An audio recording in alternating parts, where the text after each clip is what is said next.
మా బావ ఎందుకు అట్లా డల్లు కూర్చుండు? ఏమైంది బావ గట్ల డల్లు కూర్చును? నాకంటే చిన్న చిన్న పోరగాలు జాబులు సంపాదించి లైఫ్లో సెటిల్ అయిపోయారు. నేను ఎప్పటి నుండో జాబ్కు ట్రై చేస్తాను. జాబ్ రాలే, నా లైఫ్ సెట్ కాలే, అసలు జీవితం మీద విరక్తి పుడుతుంది. ఏంది బావ అంత పిచ్చి పిచ్చి మాట్లాడుతున్నావు?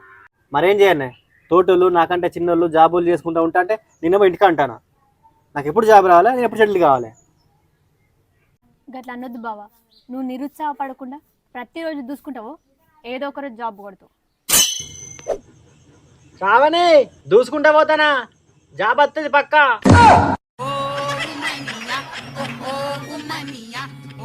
జాబ్ వస్తుంది.